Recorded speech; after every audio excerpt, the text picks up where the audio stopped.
In 600 years of Ottoman history, exactly one sultan was ever captured on a battlefield. And according to legend, that sultan spent his final days locked inside a cage. In this video, we're walking through that day. The afternoon an entire empire collapsed, almost hour by hour.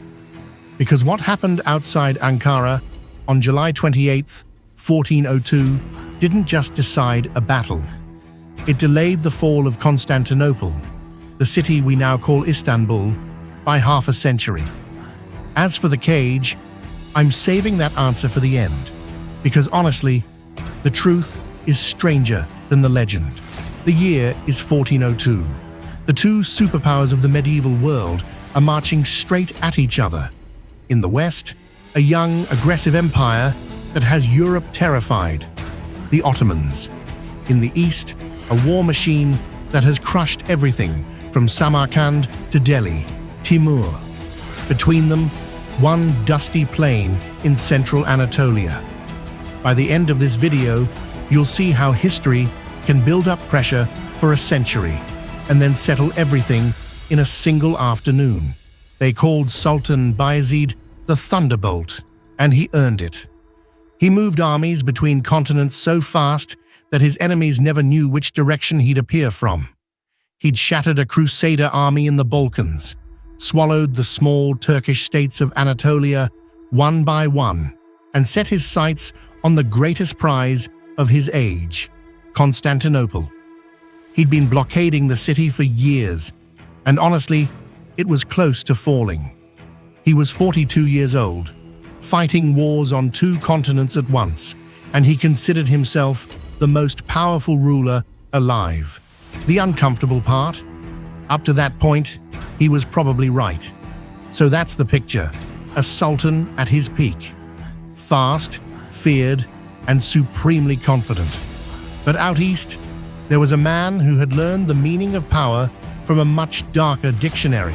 Quick note, we tell one of these miniature history stories every week, so if this is your kind of thing, subscribing means you won't miss the next one. Now, about the man in the east. Europeans called him Timur the Lame, because of a crippled leg. He was 66 years old, and behind him stretched a map of burned cities. He had brought India to its knees, rolled over Persia and Iraq. And here's the genuinely chilling part. In cities that resisted him, he built towers out of human skulls. That's not a myth. Chroniclers of the period describe those towers one by one. And he was bringing something Anatolia had never seen before. Around 30 armored war elephants, veterans of his Indian campaign. Picture that for a second. War elephants on the steppe outside Ankara. So why did these two giants go to war? This is where it almost reads like a social media feud. Except with armies, it started with letters. Timur demanded that Bayezid hand over rival lords who'd taken refuge at his court and addressed him like a junior underling. Bayezid's reply was a calculated insult so severe it dragged Timur's wives into it. If you ask me, the war became unavoidable in that exact sentence. Because for Timur, this was no longer about territory. It was about honor. Two empires traded insults in ink, and every bridge burned. Timur's answer didn't come by letter. It came by army. And the road he took shocked everyone. In the summer of 1402, Timur entered Anatolia. Bayezid gathered his army and marched east to meet him. And then Timur pulled one of the most cold-blooded maneuvers in military history. He refused the fight. He looped around Bayezid's army entirely and planted himself at Ankara, behind the Ottomans, in front of their own fortress. By the time Bayezid turned back, the math was brutal. His soldiers were exhausted from days of forced marching. The July heat had turned the steppe into an oven, and Timur had diverted the local stream and fouled the wells. So the Ottoman army stood on its own soil, in front of its own city, with no water. Look at the numbers. 85,000 exhausted, thirsty men against 140,000 rested ones. Honestly, the battle was tilting before a single arrow flew.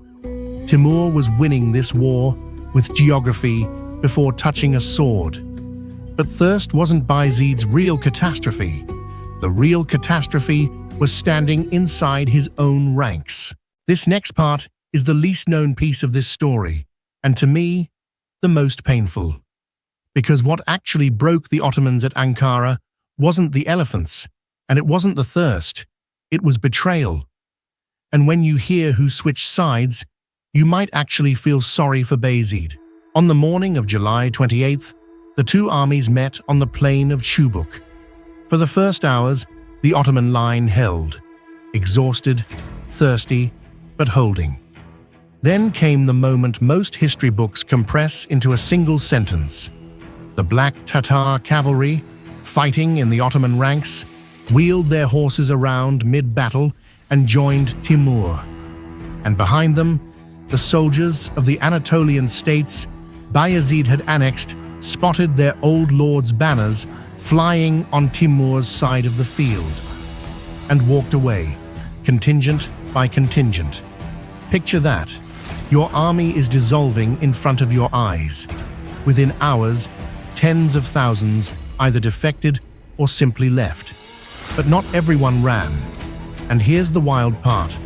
The men who stayed loyal to the end were the Ottomans' Christian allies. Bayezid's brother-in-law, the Serbian despot Stefan Lazarevic, and his armored knights kept plugging the gaps wherever the line collapsed.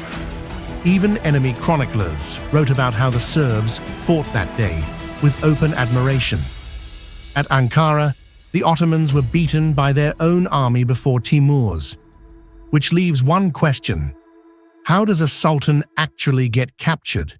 By nightfall, Bayezid had pulled a few thousand loyal Janissaries onto a hilltop for a last stand. When darkness fell, he tried to punch through the encirclement and escape. He almost made it. Then his horse stumbled, and the most powerful ruler of his age found himself surrounded by Timur's soldiers. In 6 centuries of empire, no other Ottoman sultan was ever taken on a battlefield. He was the first and the last. Now, the question I left open at the start. The cage. The legend says Timur locked Bayezid in an iron cage and paraded him along with the army. That scene has fueled paintings, operas, and novels for centuries. But here's the actual record. The most reliable sources of the period never mention a cage. The story grows in later retellings. What likely existed was a barred litter, a carriage, and somewhere between translation and drama, barred carriage became iron cage. If you ask me, the truth hurts more than the legend. Bayezid wasn't imprisoned by iron bars. He was imprisoned by the wreckage of his own pride. 8 months into captivity, in March 1403, he died. Some sources say he simply broke. The legend describes a cage. The sources describe a broken man. And the empire? That's where this story goes somewhere even darker than you'd expect. Because after Ankara, the Ottoman state effectively ceased to exist. Timur handed the annexed lands back to their old rulers, and Bayezid's sons turned on each other for the throne. Historians call the 11-year civil war that followed the Interregnum the gap. For 11 years, the empire had no sultan and 4 rival claimants tearing it apart. It was Mehmed Çelebi, 16 years old when the battle was fought, who finally defeated his brothers in 1413 and stitched the state back together. And chew on this detail. Constantinople, the prize Bayezid had nearly taken, held out for another 51 years. The conqueror who finally took it in 1453 was the great-grandson of the man who lost everything at Ankara. If one horse doesn't stumble on that plain, you and I might be telling a very different history today. If single afternoons that bend all of history hit you the way they hit me, subscribe. This miniature world has a lot more stories in it. And tell me in the comments, what was Bayezid's fatal mistake? The pride in that letter, or accepting battle on a waterless plain? The sequel to this story is the great rematch 50 years later.